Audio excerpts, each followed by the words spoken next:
Minister is at the Rashtrapati Bhavan. We are looking at these pictures coming in with the finance minister presenting the budget to the President of India. It's a very formal ceremony.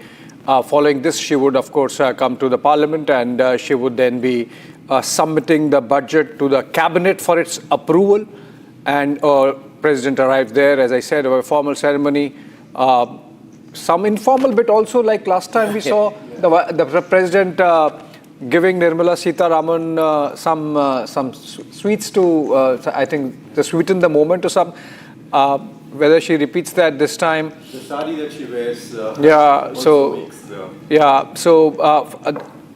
from here, the finance minister goes to the Parliament, submits the budget to the Cabinet for its approval. When the Cabinet approves, which happens at around 10:30 a.m. and there is a small bit of discussion that takes place, and then, of course, over to the Parliament where the presentation begins. So while we watch these pictures, I want a word from Pranav.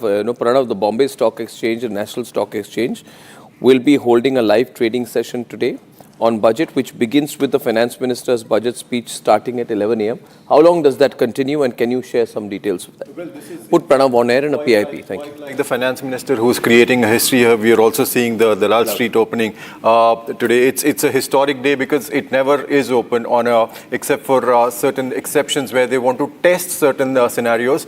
This is probably the first Sunday that the D Street is also open. What we're getting is that the markets are a little lower right now. The volatility index, that's the India VIX, it's risen about 4%. So that just indicates how the markets are kind of jittery or in a waiting for the finance minister's word and then take their positions, as Ajay was in fact saying that a lot of positions unwinding will take place as the day progresses. So it's going to be an eventful day even on D Street, and given that the cash flows are likely to change, the metal crash happened about 2 days ago. So it will be really interesting to see if where the capital flows are now allocated post the announcement of the budget in just about Absolutely. Now, let me take a comment in from everyone on the panel now that we have a full house out here. We can, I'm just coming back to you, Jeetu and, Dinesh ji, Ajay and Saurabh in a moment. Geopolitical shocks. I want to start from there. And any of you want to comment? If I were to say, are we insulated from geopolitical shocks by saying that we have less dependence on energy markets globally compared to others? We are doing very well. Suppose someone says, listen, Arnav, stop being cynical. Anyway, nowadays people say you're more critical of the government than you should be. But that, we have 1% growth of Germany. We are growing 7.4%. Why don't you look at the rosy picture? What would you say to that? Would you say I'm being pessimistic? All the conversation happening today, by the way, PK, hasn't happened last year and the year before that, which means somewhere there is a sense of anxiety also that is building up. PK. No, I mean, the geopolitics has deteriorated drastically for us in the past year, but we have started taking some counteractive measures. And the most dramatic aspect of that, of course, was in the past week, where we signed the FTA with the European Union. So that is a very good start in the direction of resolving our bad geopolitical situation. Now, I think, from the point of view of markets that we've been talking about, we have a slight disconnect because one of the reasons why we have high valuations and FII outflows at the same, net outflows at the same time, is simply because the domestic investor, there is the flows into mutual funds continue to be very significant, and that continues to keep our market Is it up. going to remain this way? It has to. It will. It will remain. We'll remain Goldilocks. Absolutely. We'll be a Goldilocks economy. As an economy, there is no Are we doubt guaranteed to be a Goldilocks economy? Are we guaranteed? So there's a dichotomy here. There are two things happening. One, the domestic investors in SIP form and mutual funds is increasing, which is increasing the market share. At the same time, you need to understand that the credit card consumption rise is 84% in last 3 years, which means the average Indian... No, that's not good. The average Indian is getting into debt, and the GDS in the last decade... But inflation is down to 1.7%. That's perfectly all right. An average guy who's earning 35,000-40,000 has got 7 credit cards. But we've got a low inflation, we've got sustained growth. What's your problem if people are borrowing more? No, okay. So please understand what will... You don't borrow, that's your problem. You are this conservative. I have always told you the middle class crisis is the biggest You're not middle class at all. Don't point at yourself while saying. Okay, then put me lower down. Okay, that's good enough. Arnab, anybody sitting on the studio is not at par with you.